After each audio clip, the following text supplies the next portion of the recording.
Gli insegnamenti di Papa Francesco per ottenere il centuplo della felicità già in questa vita.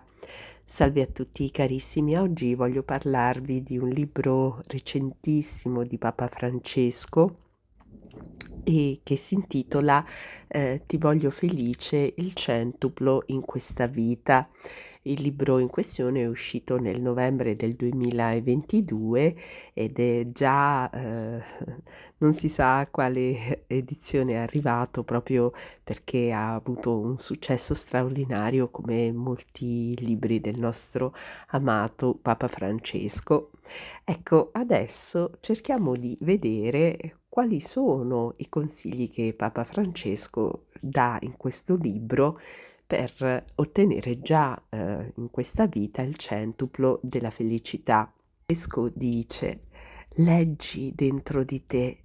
La nostra vita è il libro più prezioso che ci è stato consegnato e proprio in quel libro si trova quello che si cerca inutilmente per altre vie. Sant'Agostino lo aveva ben compreso. Rientra in te stesso. Nell'uomo interiore abita la verità. È l'invito che voglio fare a tutti e che faccio anche a me. Leggi la tua vita, leggiti dentro come è stato il tuo percorso, con serenità, rientra in te stesso. Ricordati che sei unico, che sei unica, lo è ciascuno di noi ed è al mondo per sentirsi amato nella sua unicità e per amare gli altri come nessuno può fare al posto suo. Non si vive seduti in panchina a fare la riserva di qualcun altro, no, ciascuno è unico agli occhi di Dio. Quindi non lasciarti omologare. Noi non siamo fatti in serie, noi siamo unici, siamo liberi e siamo al mondo per vivere una storia d'amore con Dio, per abbracciare l'audacia di scelte forti, per avventurarci nel rischio meraviglioso di amare. Fai emergere la tua bellezza, non quella secondo le mode del mondo, ma quella vera. La bellezza di cui parlo non è quella piegata su se stessa come Narciso, che innamoratosi della propria immagine finì per affogare nel lago dove si rispecchiava, e nemmeno quella che scende a patti con il male, come Dorian Gray che ad incantesimo finito si ritrovò con il volto deturpato. Parlo della bellezza che non sfiorisce mai, perché è riflesso della bellezza divina. Il nostro Dio è inseparabilmente buono, vero e bello, e la bellezza è una delle vie privilegiate per arrivare a Lui. Impara a ridere di te stesso. I narcisisti si guardano continuamente allo specchio. Io consiglio ogni tanto di guardare nello specchio e di ridere di sé. Ridete di voi stessi, vi farà bene. Vivi una sana inquietudine nei desideri e nei propositi, quell'inquietudine che spinge sempre a camminare, a non sentirsi mai arrivati. Non isolarti dal mondo rinchiudendoti nella tua stanza come un Peter Pan che non vuole crescere, ma sii sempre aperto e coraggioso. Impara a perdonare.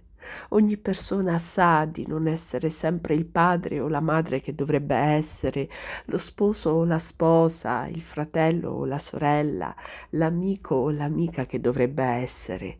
Tutti siamo in deficit nella vita e tutti abbiamo bisogno di misericordia. Ricorda di avere bisogno di perdonare e di avere bisogno anche del perdono, di avere bisogno della pazienza, e ricorda che sempre Dio ti precede e ti perdona per primo. Impara a leggere la tristezza.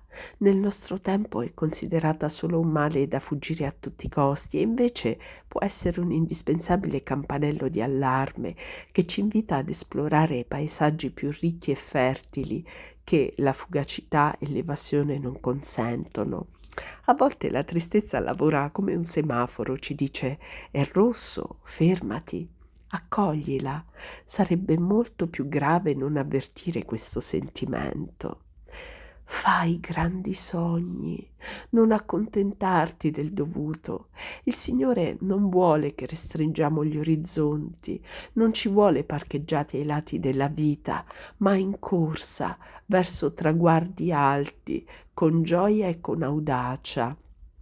Non siamo fatti per sognare solo le vacanze o il fine settimana, ma per realizzare i sogni di Dio in questo mondo. Egli ci ha resi capaci di sognare per abbracciare la bellezza della vita. Non dare ascolto a chi vende illusioni.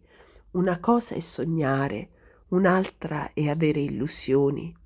Chi parla di sogni e vende illusioni è un manipolatore di felicità. Siamo stati creati per una gioia più grande. Sii rivoluzionario, va controcorrente. Nella cultura del provvisorio, del relativo, molti predicano che l'importante è godere il momento, che non vale la pena di impegnarsi, di fare scelte definitive, perché non si sa cosa riserva il domani. Ti chiedo invece di essere rivoluzionario, di ribellarti a questa cultura che in fondo crede che tu non sia in grado di assumerti responsabilità. Abbi il coraggio di essere felice. Rischia, anche se sbaglierai, non osservare la vita dal balcone, non confondere la felicità con un divano, non essere un'auto parcheggiata. Lascia piuttosto sbocciare i sogni e prendi decisioni. Rischia, non sopravvivere con l'anima anestetizzata e non guardare il mondo come fossi un turista. Fatti sentire, scaccia le paure che ti paralizzano, vivi, datti al meglio della vita. Cammina con gli altri. È brutto camminare da soli, brutto e noioso. Cammina in comunità, con gli amici, con quelli che ti vogliono bene.